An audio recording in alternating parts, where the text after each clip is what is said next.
आज की क्लास का पहला सवाल, एक तो कण ए है वो मूल बिंदु पर है, उसका नियत वेग है 6 मीटर प्रति सेकंड। दूसरा कण बी है, उसका प्रारंभिक निर्देशांक x बराबर 3 और y बराबर 4 है। ओके। एक और कण है अपने पास जो बी जिसको अपन बोल रहे हैं, उसका वेग u के बराबर है और वो भी नियत है, दोनों के वेग नियत है। u का मान ज्ञात करो यदि a तथा b टकरा जाते हो। चलो अब देखो, दोनों को मिलाने वाली रेखा, ये रेखा ए बी। सबसे पहले ऐसा करते हैं, ये कोण निकाल लेते हैं अपन। एक तो ये कोण कितना है और एक ये कोण कितना है, ये दोनों कोण निकाल लो, इतने में अपना काम हो जाएगा। सबसे पहले ये कोण निकालो, तो ये निर्देशांक दे रखे हैं 3,4, यानी कि x बराबर 3 y बराबर 4। तो जो ये अगर मान लो मैं इसको थीटा बोल दूं तो टेन थीटा बराबर 4/3 हो जाएगा। ये निर्देशांक 4/3, y बाई एक्स 4/3, 53 डिग्री हो गया साहब, 53 डिग्री।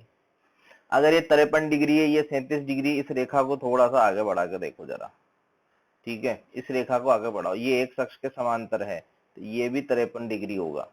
ये 53 डिग्री हो गया, ये 37 डिग्री हो गया, पूरा 180 है, तो ये बचा कितना हो गया 90 डिग्री। बहुत अच्छी बात है यार, इसका तो घटक ही नहीं करना पड़ेगा, यू तो ऑलरेडी लंबवत है, यू तो वैसे लंबवत दिशा में है। ठीक है, बस अब करना क्या है, इस 6 का घटक करो दोनों को मिलाने वाली रेखा के लंबवत दिशा में। 6 का घटक कर दो दोनों को मिलाने वाली रेखा के लंबवत दिशा में। ये हो गया घटक साहब। ये तो 6 है अपने पास, 6 मीटर पर सेकंड। इसका घटक करना है इस दिशा में। किस दिशा में? इस तरफ। ठीक है, उसको u के बराबर कर देंगे, क्योंकि u तो ऑलरेडी लंबवत ही है, उसका तो कुछ करना ही नहीं पड़ेगा। तो 6 cos 37, ये 37 डिग्री है, तो 6 cos 37 या sin 53, जो बोलना है बोल दो, बात बराबर है। sin 53 या cos 37 की वैल्यू बताओ। 4/5, ये हो जाएगा 24/5, यानी कि 48/10, यानी कि 4.8 मीटर पर सेकेंड। ये आंसर है। टकराने में समय लगाओ, टकराने का समय निकालो। दोनों के बीच की दूरी यहाँ लिखोगे तो 3 स्क्वायर प्लस 4 स्क्वायर का रूट, यानी कि 5 divided by velocity of approach. Time कितना होता है? दोनों के बीच की दूरी divided by velocity of approach. Time कितना होगा? दोनों के बीच की दूरी divided by velocity of approach. Approach होना चाहिए तभी टकराएंगे, सेपरेशन होगा तो नहीं टकराएंगे। चेक करो, अप्रोच ही है क्या? हाँ देखो, अप्रोच ही है। 6 cos 53, तो ये हो जाएगा 5 डिवाइडेड बाय 6। cos 53 की वैल्यू कितनी होती है? cos 53 होता है 3/5। हल करोगे तो यहाँ से टाइम मिल जाएगा तुम्हें 25/6 × 3 18 सेकेंड्स। कॉमन सेंस लगाना है थोड़ा सा, कोई रॉकेट साइंस नहीं है, बहुत बेसिक काइनेमेटिक्स है। और सबसे अच्छी बात यह है कि एक्सेलरेशन भी नहीं है यहाँ पे, तो कांस्टेंट वेलोसिटी पे काम कर रहे हैं। देखो जी, दोबारा मैंने चित्र बनाया है, नया प्रश्न है। एक्स और वाई अक्ष यहाँ पे दे रखी है। एक्स अक्ष माइनस एक्स अक्ष ऊपर वाई अक्ष और नीचे माइनस वाई अक्ष। मूल बिंदु पे एक कण ए है जिसका वेग दे रखा है 10 मीटर प्रति सेकंड। ये t बराबर 0 की स्थिति है। t बराबर 0 पे ही जो है एक और कण बी है जिसकी स्थिति -50,0 है। x -50 मीटर में है, ये भी -50,0 मीटर पे रखा हुआ है, और उसका जो वेग है वो नीचे की तरफ यानी कि -y दिशा में है, -j डायरेक्शन में है, और परिमाण है उसका 20 मीटर प्रति सेकंड। क्वेश्चन अपना ये है कि दोनों के मध्य न्यूनतम दूरी ज्ञात करो। दोनों के मध्य न्यूनतम दूरी ज्ञात करो।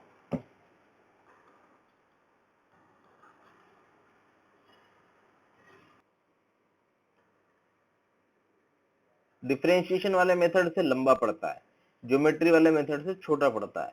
तो ए के सापेक्ष, सापेक्ष गति से करो इसे, ए के सापेक्ष देख रहे हैं साहब।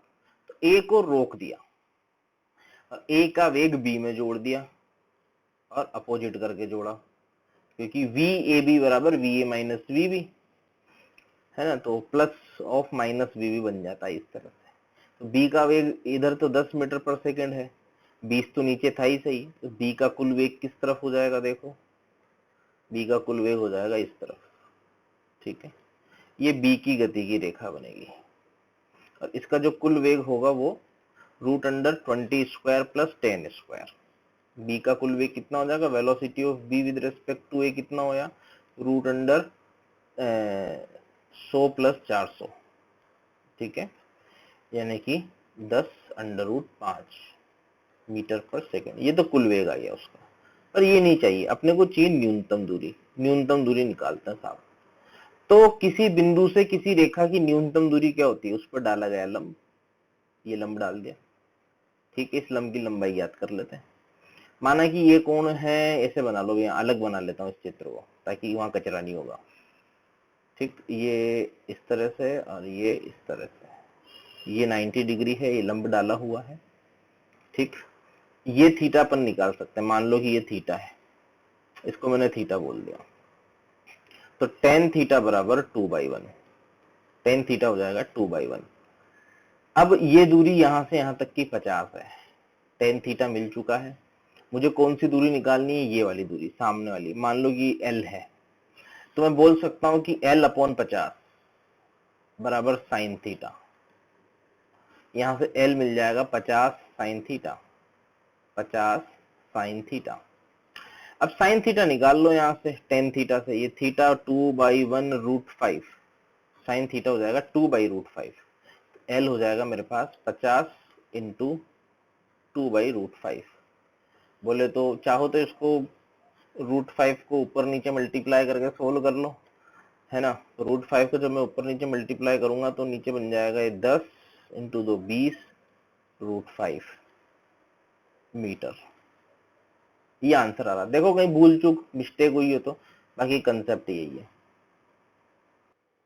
अगला प्रश्न ये है कि न्यूनतम दूरी पहुंचने में कितना समय लगेगा, न्यूनतम दूरी पहुंचने में कितना समय लगेगा, समय बताओ। अब t बराबर कितने समय में न्यूनतम दूरी हो जाएगी। टाइम निकालने के लिए ये देखो कि चला कितना, इतना चला, डिस्टेंस ये चला यहां से लेके यहां तक की, ये डिस्टेंस चला, ठीक है। मान लो कि ये डिस्टेंस है डी बोल देते हैं इसको, इस डिस्टेंस को बोल देते हैं डी। तो डी हो जाएगा 50 cos थीटा, 50 cos थीटा, जहां पे थीटा अपन जानते हैं tan थीटा की वैल्यू, डिवाइडेड बाय चाल कितनी थी जी इसकी, √10² प्लस 20², tan√5 थी ना, tan√5, ओके। cos थीटा का मान कितना हो जाएगा यहां से, ये 1/√5, cos थीटा का मान डालो 1/√5 और ये 1/√5, एक तो cos थीटा और एक √5 नीचे पहले से 2 लिख दिया मैंने, √5। तो ये √5 और √5 हो गया 5, और 5 से ये गया 10 बार, 10 से 10 उड़ गया, 1 सेकेंड आंसर आया। लोग पता नहीं 2 सेकेंड बता रहे थे, उत्तर तो 1 सेकेंड आ रहा है, तुम लोगों ने तो 2 सेकेंड बताया। क्यों भाई 2 सेकेंड क्यों बताया।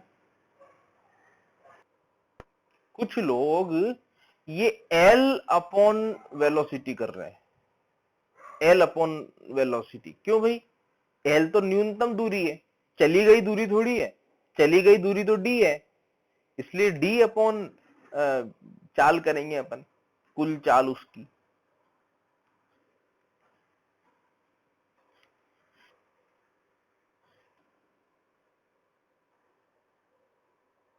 ओके,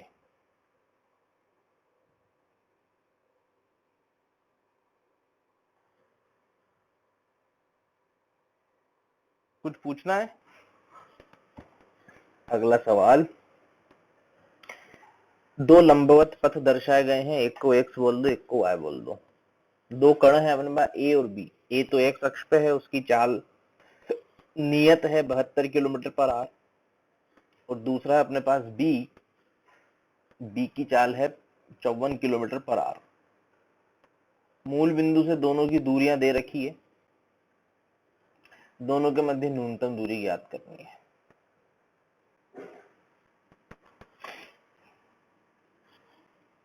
चलो करते हैं इस सवाल को अपन।